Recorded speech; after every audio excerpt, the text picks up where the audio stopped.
malaxage parce qu'elle a été mise là. Vous avez l'effet de poisonnement qu'il faut avoir. C'est quoi l'effet de poisonnement?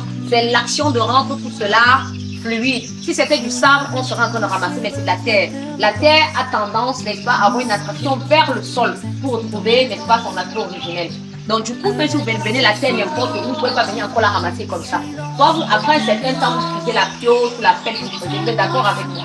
Alors, lorsqu'on la prend, on l'amène ici, on doit l'envoyer. Mais avant de l'envoyer ici, on a d'abord eu les proportions des mélanges qu'on s'était dit au départ. Nous sommes d'accord? Quand on a fini ici, on a eu. Hein? Et quand on les a eu ici, on a fait maintenant un mélange sable, ciment, terre. Produit fini. Donc 80% de terre, 10% de sable, 10%. On l'envoie ici. Lorsqu'on l'a envoyé ici, on démarre, ça marche, ça va comme ça. Et lorsque ça arrive ici, vous avez l'action du tamisage qui se fait comme ça. Vous voyez, avec des mailles. La maille ici, elle n'est pas de 0,5, mais elle est pratiquement entre 0,60 et 67.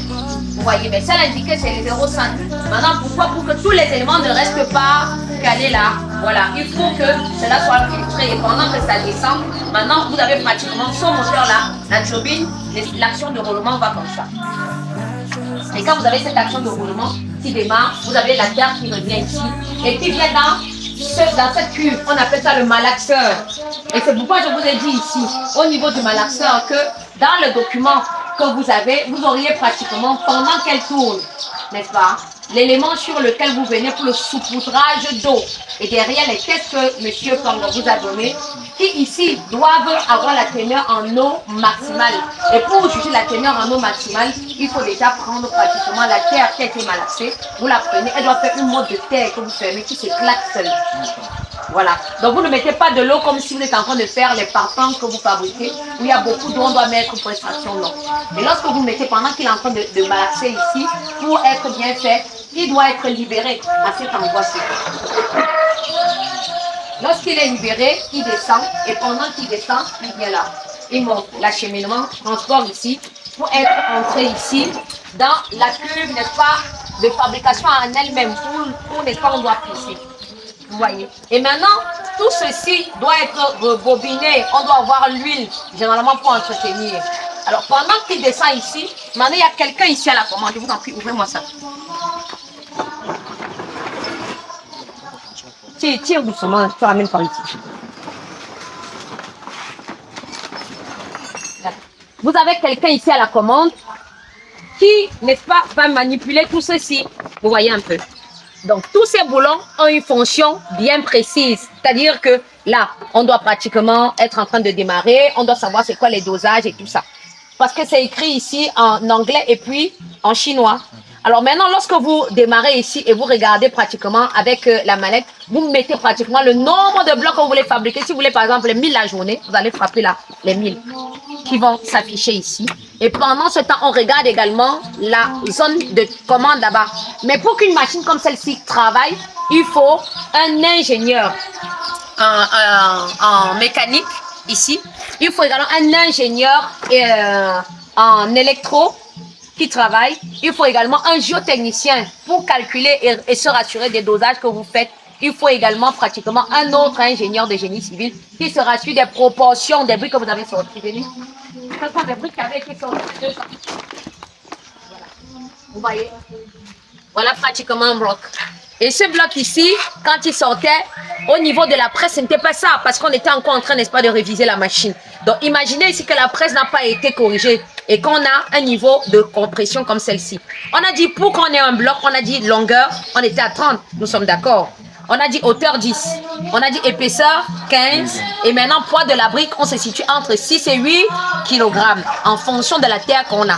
Nous sommes d'accord. Alors maintenant, lorsqu'on a ce bloc, on a dit ici que dans les caractéristiques, on avait 4.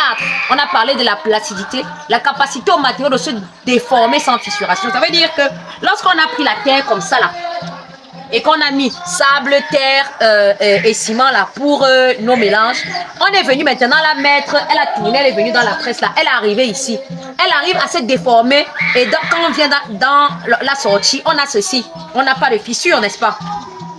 Lorsqu'on parle maintenant de la compressibilité, ça veut dire qu'on est quitté de l'état là qu'on avait pour avoir pratiquement ce bloc. c'est un peu comme la résistance d'un ressort.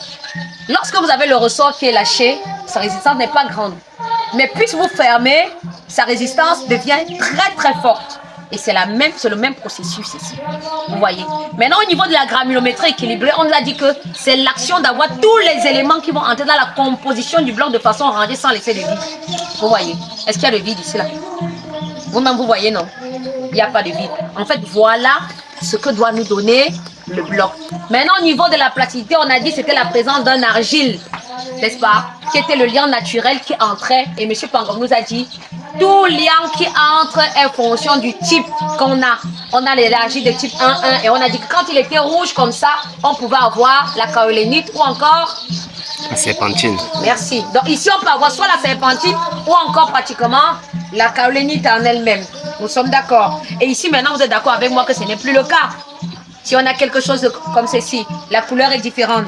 Et généralement, l'élite aussi, on la trouve dans la zone, des zones comme Douala, Kribi, Limbe, parce que des sols, eux, ils sont particuliers. Ils ont aussi la nature de couleur à être soit jaunâtre, soit marron, un peu, des trucs comme ça. Voilà. Donc voilà pourquoi est-ce qu'on arrive ici. Maintenant, il faut connaître également la machine et savoir que la machine, c'est comme son bébé. Si vous connaissez les dosages et vous ne connaissez pas la machine, vous produisez, vous avez 10 000 blocs à produire, vous avez une panne la deuxième journée et que vous ne pouvez même pas commencer pratiquement à dépanner ou alors à voir où est la panne avant que le technicien arrive.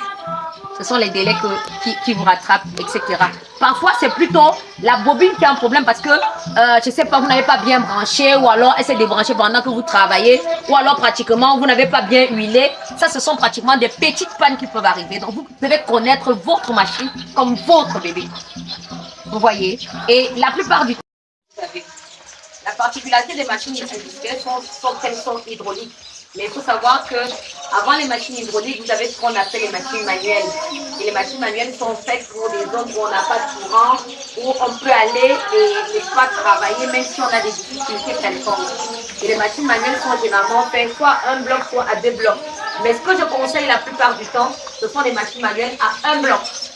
Pourquoi? Parce que dans la presse, vous avez pratiquement la résistance à mégapascal qui est identique.